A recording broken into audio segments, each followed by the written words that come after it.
पण हे हे असेच आरोप मागे नगर परिषद निवडणुकांमध्ये निलेश राणेंनी भाजपबद्दल केले होते. भाजप हे करता का पैशाचं वाटप किंवा भाजप पैशाचं राजकारण आणू पाहते का? मी स्थानिक लेवलला स्थानिक लेवलचा भाजप चला आपण नाही नाही तसं नाही, नाव घेत नाही. एक मिनिट, तसं नाही.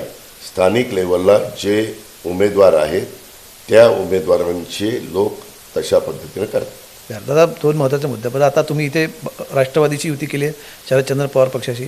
परिवार एकत्र येताना आम्हाला दिसतोय एकत्रित. तुम्ही त्या दिवशी तुम्हाला पत्रकारांनी प्रश्न विचारला की भविष्यात पवार आणि तुम्ही म्हणजे एकत्र येणार का, शरदचंद्र पवार पक्ष आणि राष्ट्रवादी एकत्र येणार का? तुम्ही म्हटलात तुझ्या तोंडात साखर पडो. तुम्हाला असं मनापासून वाटतं?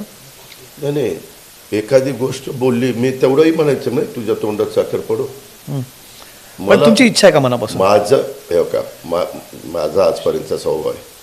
मी जे माझ्या त्यावेळेस माझ्या मनात जे येतं ते मी बोलून जातो. त्याच्यातनं अर्थ काढायचे ते काढतात लोक. आम्ही तसं बोलू नये का? एखाद्या पत्रकारांनी काही विचारल्यावर तुझ्या तोंडात साखर पडो बिघडलं कुठं? काय लगेच साखर पडायला निघाली? पण होईल आगामी काळात अशी शक्यता आहे दोन्ही पक्ष एकत्रित येतील? विचार पण केलेला नाही. आम्ही सध्या फक्त आमचं टार्गेट महानगरपालिकेच्या निवडणूक ही डोळ्यासमोर ठेवलेली आहे. असे निर्णय कुणी एकटं दुकटं घेत नसतात.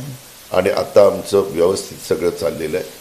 केंद्रातलं सरकार 5 वर्षाच्या करता आलंय, राज्यातलं सरकार 5 वर्षाच्या करता आलेलं आहे आणि त्या प्रकारे काम चाललेलं आहे. नगरपालिकेच्या निवडणुकीत आमच्या परस्पर कोल्हापूरमध्ये काही नगरपालिकेत तिथं युती झालेली होती. ते तिथं त्यांनी काम केलं. आम्ही अनेक वर्ष राजकीय जीवनामध्ये काम करतोय. हे अशा निवडणुकीच्या काळामध्ये खाली बऱ्याचदा कार्यकर्त्यांना मोकळीक दिली जाते.